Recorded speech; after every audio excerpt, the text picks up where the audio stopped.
Let me guess, you're a boxer, right? You got them hands, son. Okay, cool. Guess what? If you get in a fight with someone and they decide to kick you in the legs, you know what's going to happen?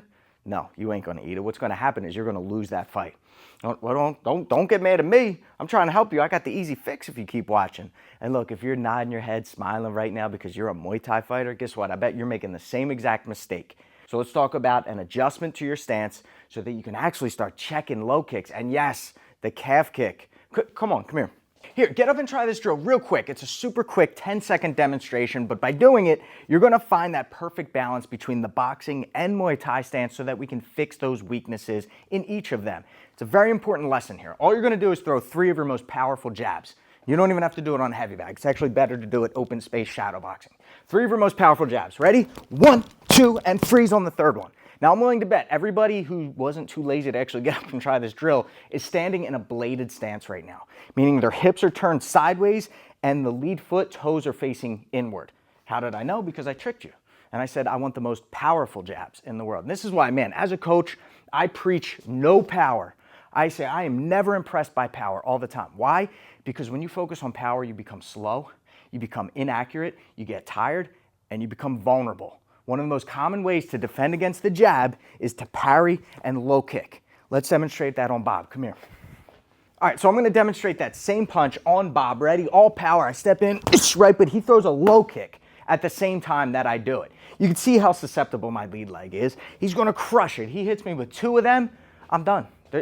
My jab is gone, right? And I know a lot of boxers watching this video are like, no, I could eat leg kicks all day. You can't. You can't.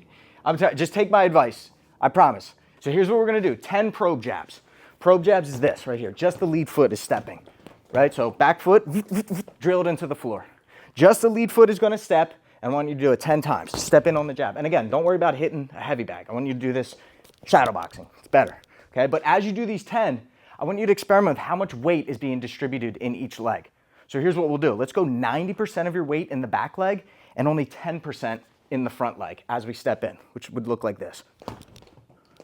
Right? I'm stepping, I'm still getting a little bit closer, but all of the weight's in the back leg, right? A cautious jab. Let's do 50-50, right? A nice balanced jab.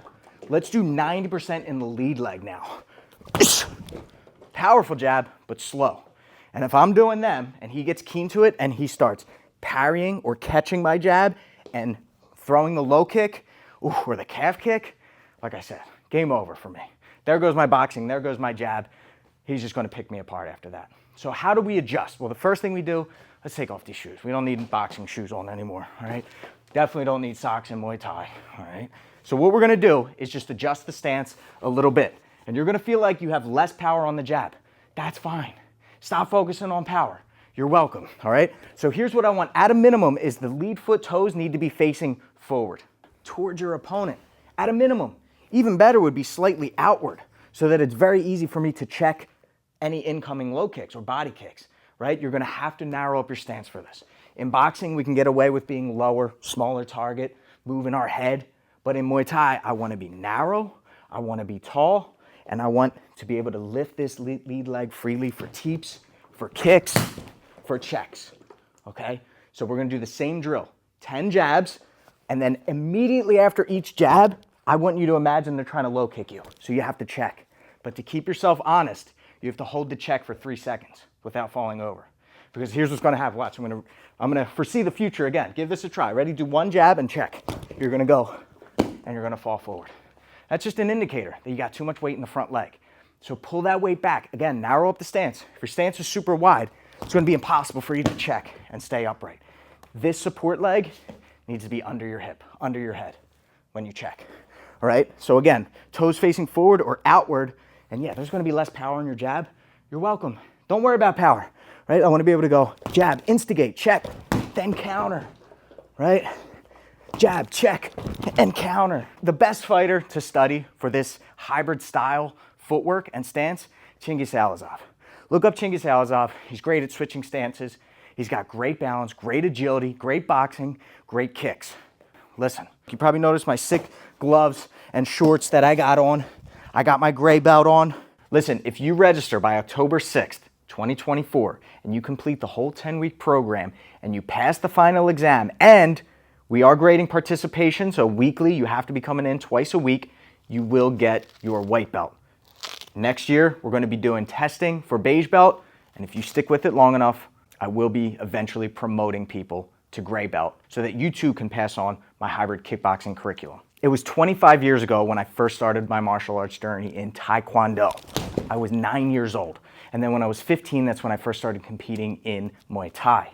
And then in 2010 is when I started boxing and competing across the nation. And it wasn't until I started boxing that I was really able to understand the striking arts and combine them all together. The flexibility, kicks, and agility of Taekwondo mixed in with the clinch and versatility of Muay Thai with the sweet science of boxing. If you're interested in learning this hybrid striking program that I've put together, you've got less than a week. Otherwise, you have to wait until 2025. So go ahead and click that link down below and let's start training together.